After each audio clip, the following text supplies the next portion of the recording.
Good morning, everybody. Welcome to another episode of the DIDAS Health webinars.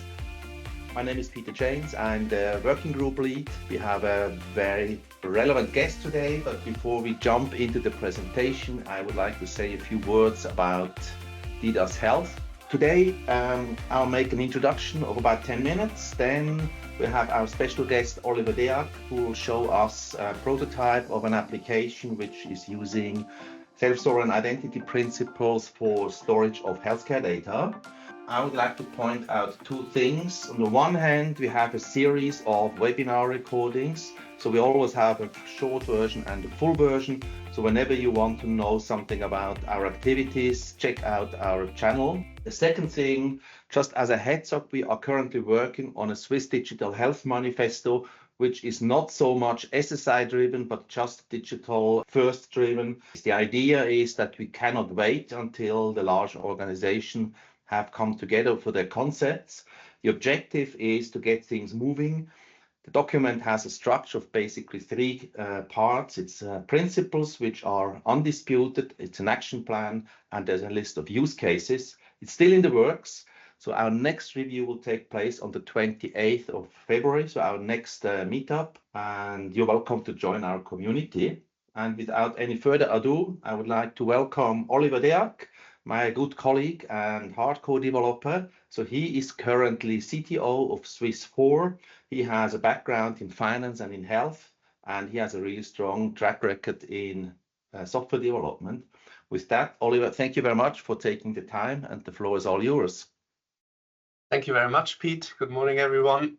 Pleased to be here and to be able to show you what we've been working on. So today I'm going to talk about the proof of concept application we've been working on that basically looks at integrating the International Patient Summary, which is a healthcare data standard, with self-sovereign identity technology, specifically verifiable credentials.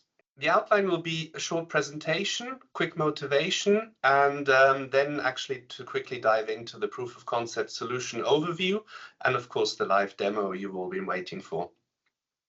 I added this slide also for people watching the recording to give an overview of what a self-sovereign identity ecosystem is all about.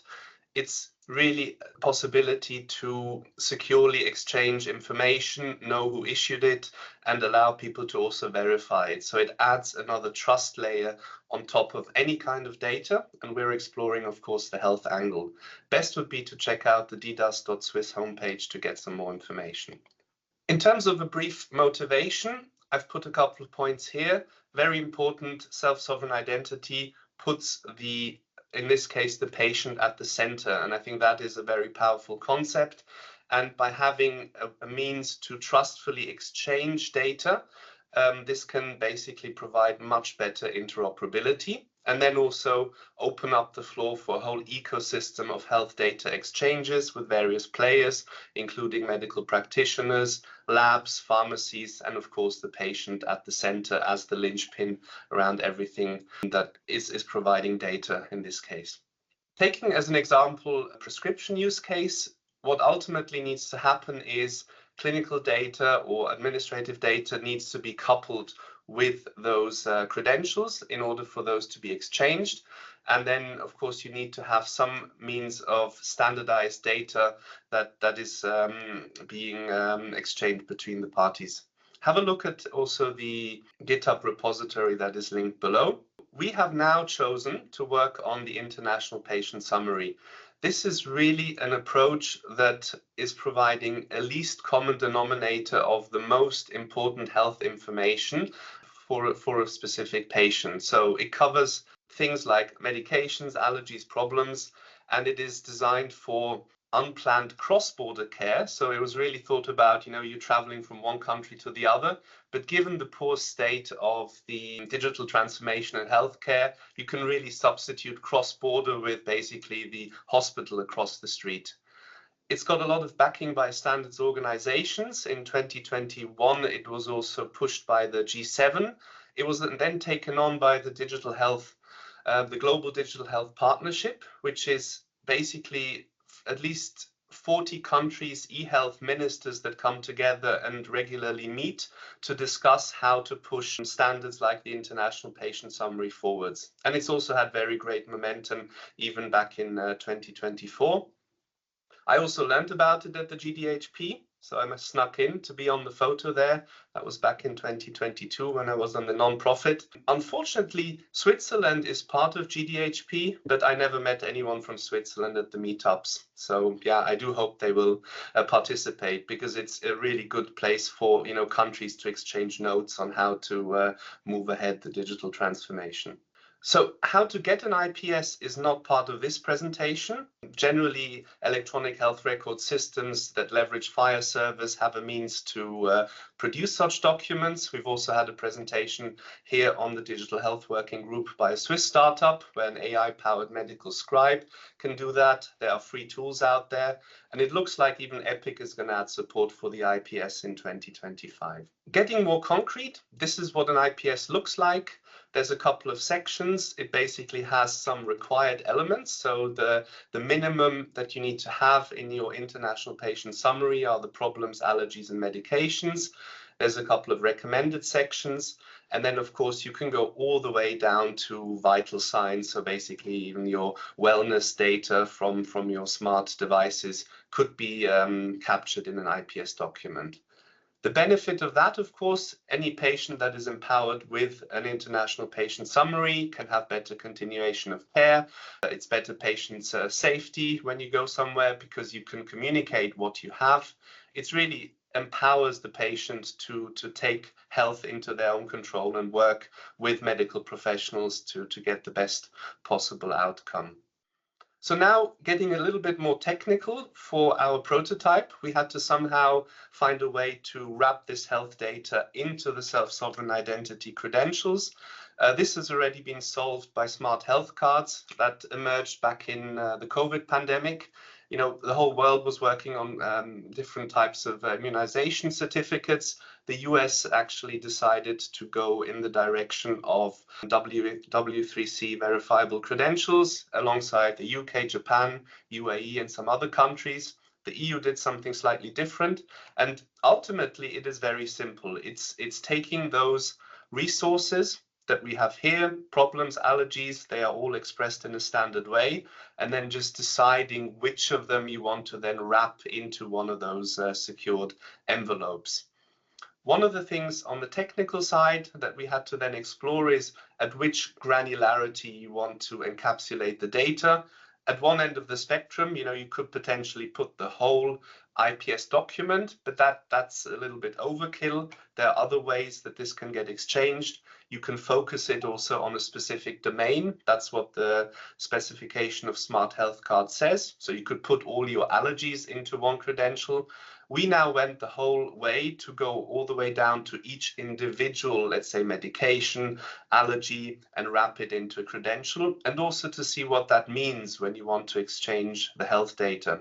So we basically played with the lowest level of granularity, and in the future, we won't know at which level these things can get produced. You might have a doctor issuing a diagnosis, and that can just be a single credential.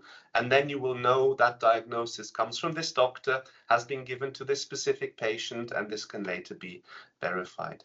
So now coming to the application itself. So what we looked at is building a mobile app that can load such a patient summary, and then link this with a self-sovereign identity wallet, mapping those resources down to the credentials, and then finally looking at the patient registration use case. So the patient goes to the doctor, it's the first time the patient is there, and has to fill in their health information, normally on a piece of paper. And we're going to show how this can be done with SSI. So now the solution itself. I went off to build a small mobile application, which is based on React and Expo. You can see it here on the left. You see it has already got an IPS preloaded, so you have your allergies, medication, and problems within the app. It needed a backing infrastructure, so I used Cloudflare because I got it's free to have Cloudflare tunnels. And then I needed to start with a file server. So I loaded a set of patient data. I generated synthetic patients and loaded them into a file server. The Happy File Server is an open source component. And so that is basically the remote electronic health record system that the app then integrates with. And so the thing the app has to do is to load such a document and display it. Next step is also a couple of backend components needed just to support several use cases. So the first thing that I did was actually to build a small AI agent using the 11 Labs voice API. So with the data available in the app, I can throw this across to an AI, and then I can have kind of question answer about any details that are in the health record. So I can talk to the app and ask it about things that are stored in there. Interestingly, that was the easier bit. So I managed to do that within a weekend.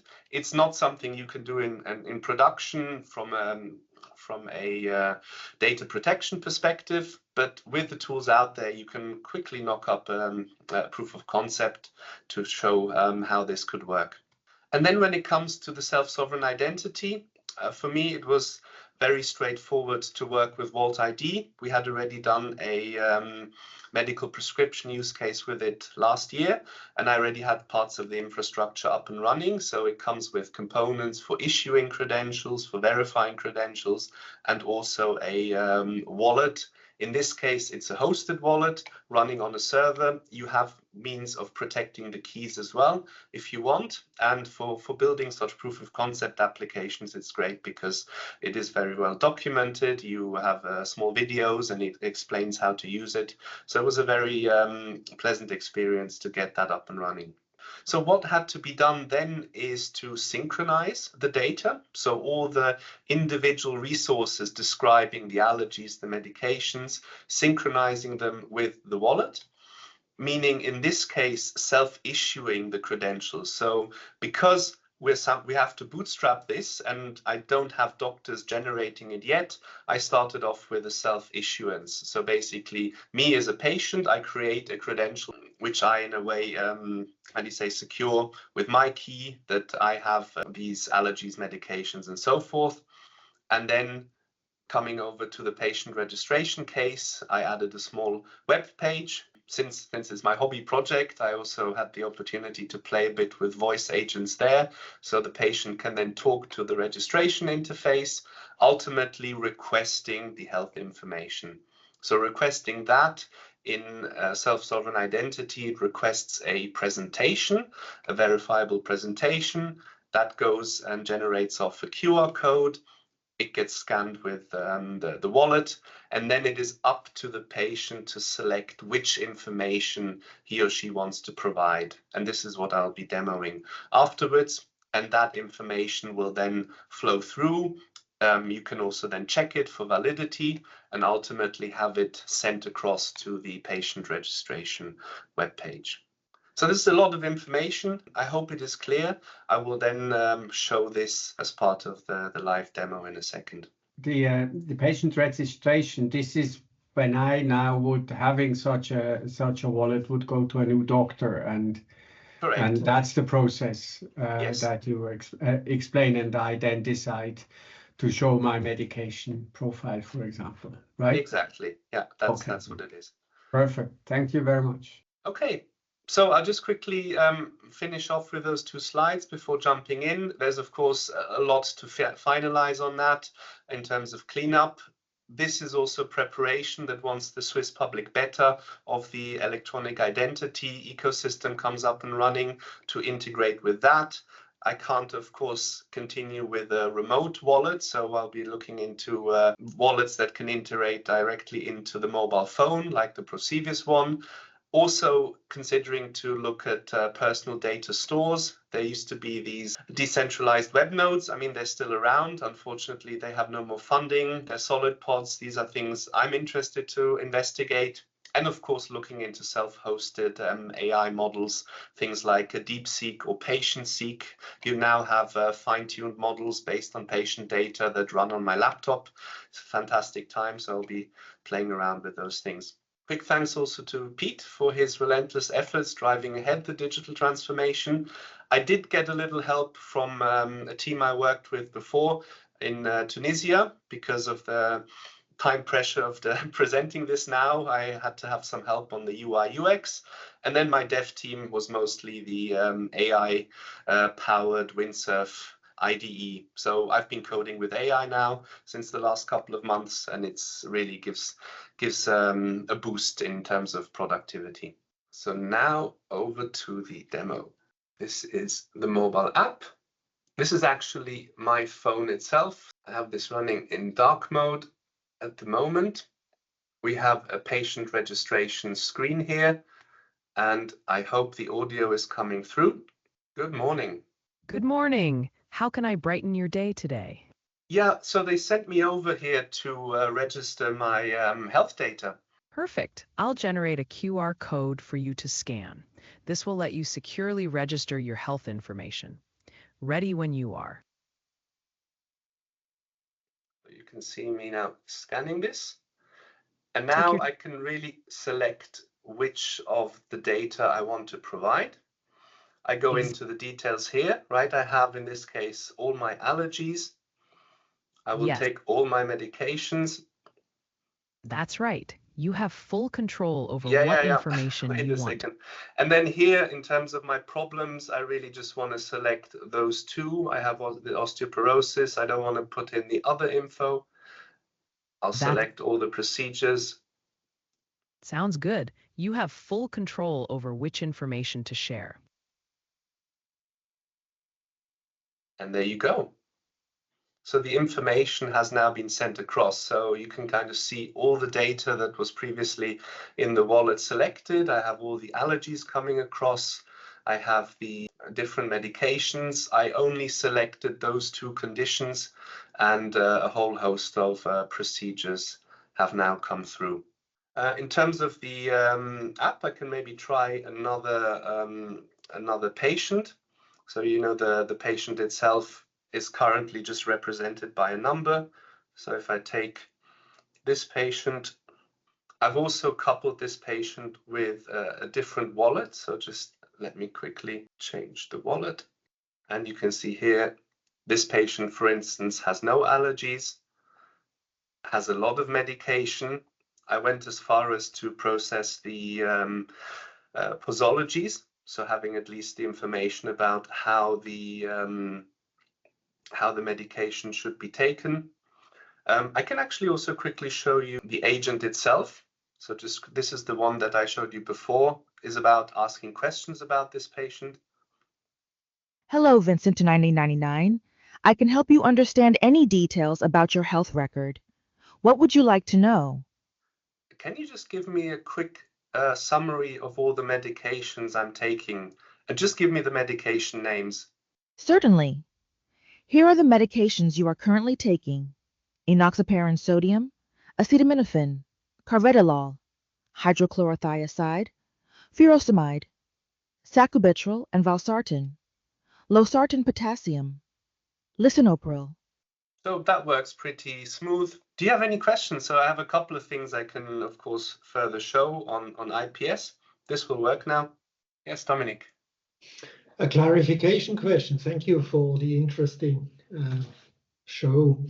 With the AI, you do create a data extract from the patient summary you hold on the mobile, and the extract is what you actually wrap as a VC that you issue.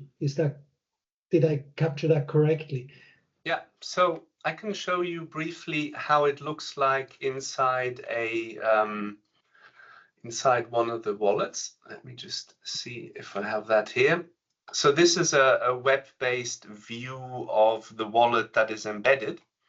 And as I said before, it's about the granularity. So patient summary, we can have a look at it here, is a large document, and it will have those different sections. Each section, you have entries in there, right? So this patient has 2 allergies, 3 medications, 5 problems. And what we had done in this particular case is we had actually created a credential for each of the entries. So if you look at here specifically on a medication as a health card, you have the credential itself, right, when it was issued, when it expires, and then it goes down into the data itself, where in this case there's just a single medication embedded inside this this credential. The Smart Health Card standard, for instance, says that you can have this on a topic basis. So you could basically create a credential where you put all your medications into it, right? But so these are the things to consider. You know, what is the right granularity? I had a discussion with Pete on this as well. And of course, the moment you go into creating credentials along all these, right, you get into the hundreds. And so this is also something to stress test the system a little bit. How well does it cope with so many credentials? First of all, thanks a lot, Oliver, for preparing this presentation and showing the prototype. It gives us really an impression what is possible today. And the question which was brought up by Dominic, that is actually one of the key learnings of prototyping this solution. And Oliver, can you bring up this little architecture chart, which is also on the repo side? When we started out, and you might remember this hackathon prototype which we did. So our initial assumption was that we are already in this target solution in 5 or 10 years time, where everybody has verifiable credentials for his healthcare data. And so that the source of truth would have been the credential itself. But we have a very long transition period. So somehow we have to accommodate for healthcare data from other sources. And that's what you can see on the left. So initially, everything was based on the wallet. We didn't have this data store. The data store was actually the wallet itself. And what we have right now, and that's one of the major pivots which we made, is we have a data store. And the data store is actually referencing the verifiable credential in the wallet. But if you have data, for, let's say, from an electronic health record, as crappy as it may be, you can still reference it. You can even pull out relevant information, but you still can point to the source. So there will be numerous different sources at various points of time here. So that's one of the changes which we made. So the source of truth is actually a separate data store, which points to various data sources. And the second thing is what you just brought up, Dominic. That's the ongoing discussion where we yet have to find a way forward. Of course, you could pack everything into one single credential. But if you think about in a practical world, you will get your credentials. Let's say you have an allergy analysis, and you'll get 1 or 2 results from this analysis. And the added value of the verifiable credential is it's a cryptographically signed data set, if you like. So you can always figure out who signed it and that it hasn't been modified. And that's one of the key problems in today's health system. These things are typed into other systems so many times to have a lot of information loss and errors on the way. And if you pass on the originally issued verifiable credential from a lab or from an allergy specialist, then you know it has been issued by a competent person and it hasn't been modified. And that's the reason why we have a rather fine granularity. So you could put something together, multiple lab results maybe, but you shouldn't pack the whole thing into one big verifiable credential. But because who would be signing such a verifiable credential? It should always be signed by the authority who issues and who is authorized to issue such verifiable credential. That's behind this granularity discussion. I hope this clarifies a little bit. Dominic, you still have a question? It's actually an old hand, but yes, if we are opening up for the Q&A, I can indeed try to clarify further because it hasn't been fully clarified yet. So if I try to paraphrase, we have a doctor that produces a report. This report is stored in the data store, and the reference to that report is packaged into a verifiable credential. That's what I just heard you say, Peter. That's how you would make that reference? Not quite. So you issue a verifiable credential with can be an analysis, can be a diagnosis. And Yeah. it's stored. It's basically a structured record, if you like. And technically, it's a JSON format. It's a standardized JSON format, and that is put into a verifiable credential and signed by the physician, whoever does that. And so we know who issued this verifiable credential, and this can be passed on, and it should not be repackaged because you're losing the signing information. Yeah, I understand that. But then let's say a patient collects all those different elements as verifiable credentials. So in the demo that we have seen is a query to the overall summary, which sort of refers to all those verifiable credentials in the back. Yes, you can also query the data store because you might have some information which is not in a verifiable credential form. Okay, yeah, I thought in the prior demo that we have seen, then you do make such a query. The results of the query are then wrapped into a verifiable credential, which issued by the patient, which can be shown to someone else. That's how I perceived it. So maybe I'm wrong there. But what you're saying, Peter, is every single element that was produced originally is a verifiable credential, and then collected or assembled in that patient summary. May I just make a point here? I think this is the interesting discussion on how all these things can come together, right? It's on the one hand bootstrapping this, right? So by being able to self-issue credentials, but then various pieces of information, let's say a lab result, is basically signed by the lab and sent across. So okay, you build up ultimately on the patient side, you build up your kind of knowledge graph or clinical data model, and at the basis you will have loads of verifiable credentials, hopefully in the future, where you can understand where this came from. And of course, when you are presenting that at the end where everything is being produced like that, you can immediately use those to present them again. But there's also going to be cases where you might have to just repackage them up again, depending on how they have been produced. So I think this is where the real world messiness comes into play, and we'll need to figure out how to do this. And in one way, it feels like we're like a couple of steps ahead. We have some other problems to solve as well on the health data standardization. Okay. But I think this thinking is important to see how in the future we can also leverage such technology.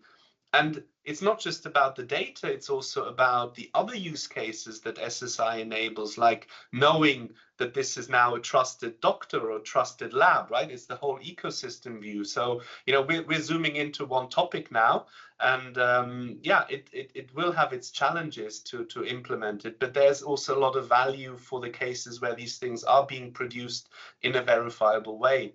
May I come back to one point, Dominic, about the self-issued verifiable credential?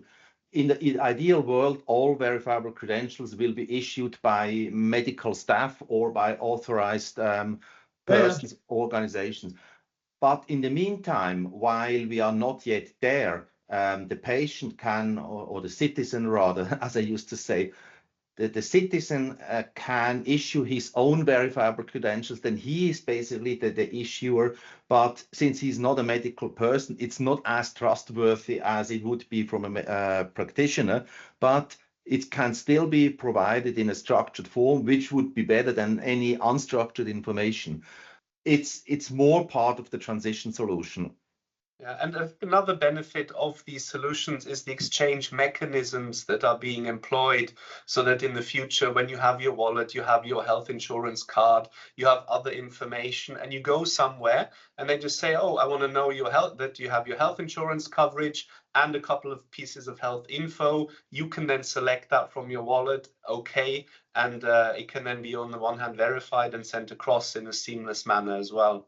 So I think those cases will also really help reduce the administrative burden, the continued repetitive re-entrance of the same information. So I think there's a load of value also in these use cases to just streamline, and also the once only principle of providing the same information.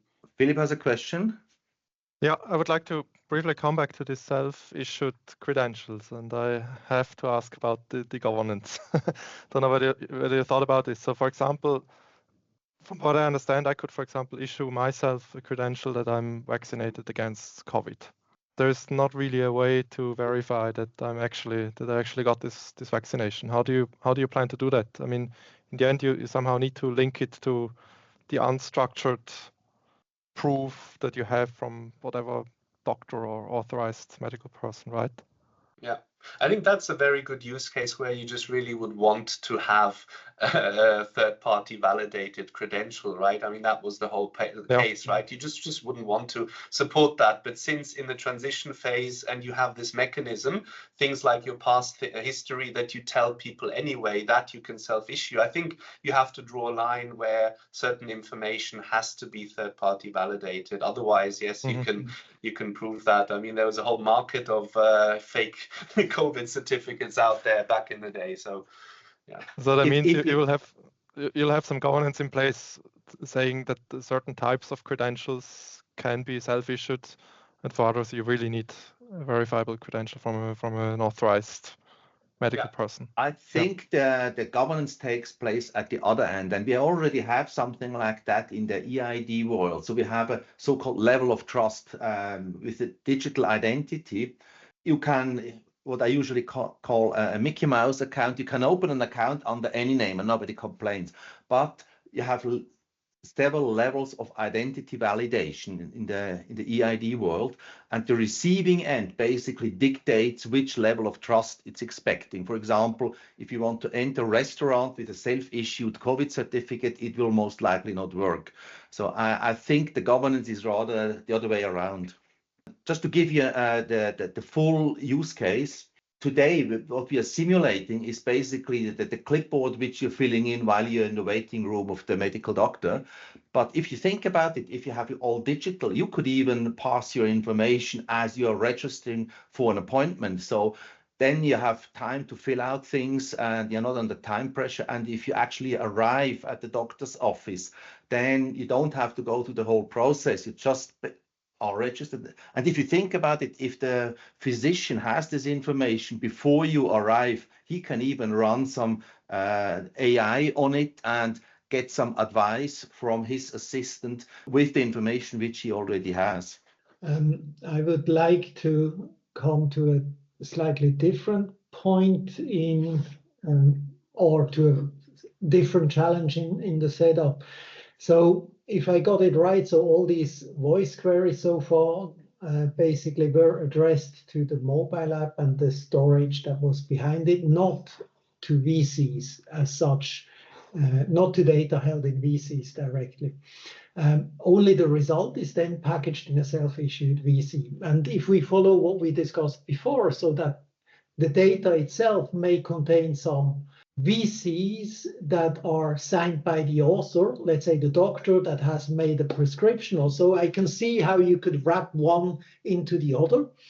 The challenge that I foresee is if you then need to present that information, you are creating in a way a chain. So there is a query, let's say from the new hospital where you want to make your data available. They want to check what you have on your record and therefore ask you to present that, and you will disclose that. But as soon as you have another VC embedded in there that refers to a source document like the diagnosis or prescription issued, then that would trigger another presentation request to that source, or the holder of the source document again, which will require a separate approval again. So in a way, you're creating possibly a whole chain of presentation requests that per the protocol have to be synchronously allowed in each case. So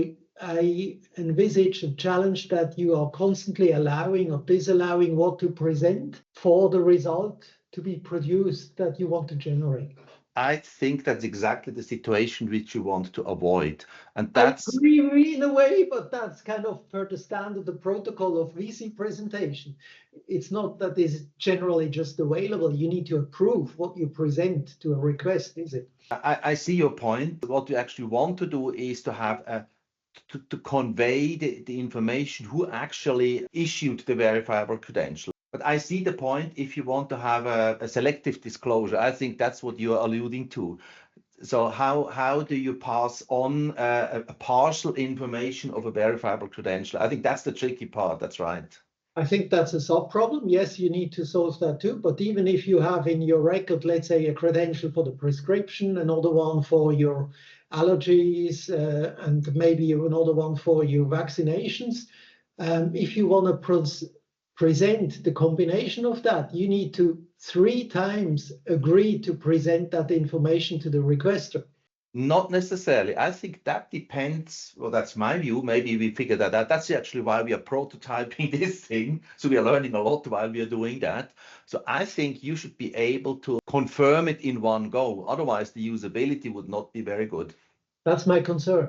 Yeah, I fair think point. the point would also be around, the credential types. This is, I talked about the granularity of the data, but the other part that we haven't really talked about is what is the credential type? Because you can create credential types of everything. You could create a different one for medications or for allergies, or if they are all of the same type, right? A presentation request is simple. Just give me everything that matches a given credential type. And if you have, allergies and medications are of the same type in this case, right, they can all be included, and then also all the chains. So if we can agree on the credential type, it will make things simpler. Otherwise, of course, it's like it just won't work otherwise, right? Going down multiple chains, really. And I think this is exactly the point where, stress testing the system and finding showstoppers as to how far you can go. On the one hand, I'd just be happy if I can, let's say, have a telemedicine use case with a doctor across the world, and I know this has been accredited by somebody and I can verify that, right? That's verifying the players. And the next thing, of course, we're talking about verifying the data that is being conveyed. And then, of course, validating that the whole source of that is right. Maybe, I don't know if W3C VCs are the right technology for that as well. Potentially not. It works well at that first level. All the way down the chain, maybe not. So I think, yeah, that's really to see how far can we go with this. So Philip, you see a lot of governance questions popping up. Yeah, indeed. So, but that's actually the reason why we are building and prototyping this thing. So we made several pivots. We also made a pivot on the technical side, by the way. We started out with Kotlin, and it turned out it's a little bit complex. So we are on a different technology right now. And you will never find that out if you write concepts, because paper is very patient. You can put on paper whatever you like. But if you really play it through, then you run into these questions. And as we identified today, there are still a number of questions where we need to find an appropriate solution. So you're all welcome to join the discussions. After today's discussion, I have the impression we need a follow-up somewhere in the near future, and then we can report on what we have figured out so far. With that, are there any further questions or comments for today?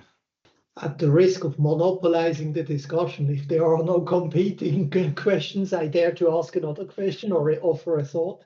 I think there could be a potential to, rather than casting everything in VCs, to cast some of those reports, let's say a diagnosis or a prescription, in a signed document as opposed to a verifiable credential.